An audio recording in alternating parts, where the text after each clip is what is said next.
गरुड़ पुराण में बताया गया है कि जब किसी की मृत्यु हो जाती है तो यमराज के दूत उसकी आत्मा को अपने साथ यमलोक ले जाते हैं, जहां उसके पुण्य और पाप कर्म का लेखा जोखा किया जाता है और फिर 24 घंटे के अंदर यमदूत उस प्राणी की आत्मा को वापस उसके घर छोड़ जाते हैं। यमदूत के द्वारा वापस छोड़ जाने के बाद मृतक की आत्मा अपने परिजनों के बीच ही भटकती रहती है और अपने परिजनों को पुकारती रहती है, लेकिन उसकी आवाज को कोई नहीं सुनता। यह देख मृतक की आत्मा बेचैन हो जाती है और जोर जोर से चिल्लाने लगती है, तब भी उसकी आवाज को कोई नहीं सुनता। इसके बाद मृतक की आत्मा अपने शरीर में प्रवेश करने की कोशिश करती है,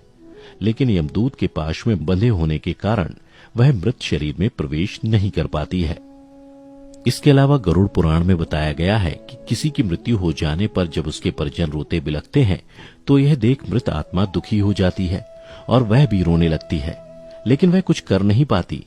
और लाचार होकर अपने जीवन काल में किए गए कर्मों को याद करके दुखी हो जाती है। गरुड़ पुराण की माने तो जब यमदूत मृतक की आत्मा को उसके परिजनों के बीच छोड़ जाते हैं तो उसके बाद उस आत्मा में इतना बल नहीं रहता कि वह यमलोक की यात्रा तय कर सके। गरुड़ पुराण के अनुसार किसी भी मनुष्य की मृत्यु के बाद जो 10 दिनों तक पिंडदान किया जाता है उससे मृत आत्मा के विभिन्न अंगों की रचना होती है और फिर 11वें और 12वें दिन जो पिंडदान किया जाता है उससे मृतक की आत्मा रूपी शरीर का मांस और त्वचा का निर्माण होता है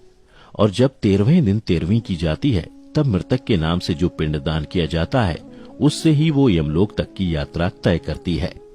अर्थात मृत्यु के पश्चात 13 दिनों तक जो मृत आत्मा के नाम से पिंडदान किया जाता है उसी से आत्मा को मृत्यु लोक से यमलोक तक जाने का बल मिलता है। मित्रों, इसीलिए गरुड़ पुराण में बताया गया है कि जब किसी मनुष्य की मृत्यु हो जाती है तो उसकी आत्मा 13 दिनों तक अपने परिजनों के बीच भटकती रहती है और इसके बाद मृतक की आत्मा मृत्यु लोक से यमलोक के सफर पर निकल पड़ती है,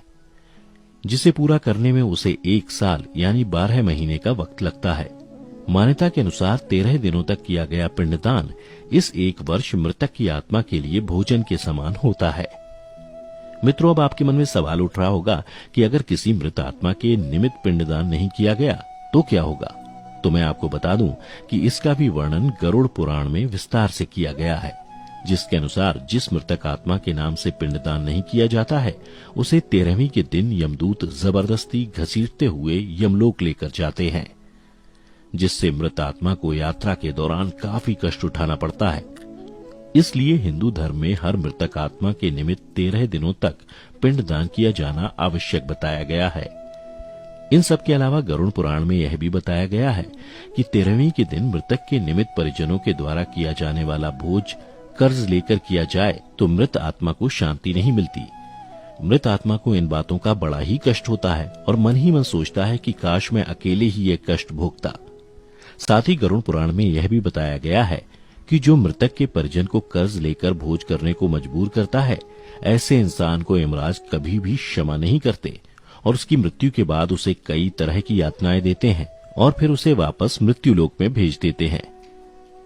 साथ ही गरुड़ पुराण में यह भी बताया गया है कि जो मनुष्य जीवित रहते पुण्य कर्म करता है उसे यमदूत मृत्यु के 13 दिनों बाद अपने साथ यमलोक ले जाते हैं और ऐसी आत्मा को मृत्यु लोक से यमलोक तक जाने वाले मार्ग में किसी भी तरह का कष्ट नहीं झेलना पड़ता। वहीं जो मनुष्य अपने जीवन काल में बुरे कर्म करता है उसे यमदूत पूरे रास्ते कई तरह की यातनाएं देते हैं, जिससे वह थर थर कांपने लगता है और यमदूतों से बार बार क्षमा मांगता है, लेकिन यमदूत उसे क्षमा नहीं करते। इसके बाद जब पुण्य आत्मा यमलोक पहुंचती है तो यमराज उसे स्वर्गलोक भेज देते हैं, जबकि पापी आत्मा को उसके द्वारा किए गए बुरे कर्मों की सजा भुगतने के लिए नरक भेजते हैं और सजा पूर्ण होने के बाद वापस ऐसी आत्मा को निम्न योनि में वापस मृत्यु लोक भेज देते हैं। तो मित्रों, उम्मीद करता हूं कि आपको समझ में आ गया होगा कि आखिर मृत्यु के 24 घंटे बाद आत्मा अपने घर वापस क्यों आती है। अगर समझ आया हो तो वीडियो को ज्यादा से ज्यादा लाइक और शेयर करें।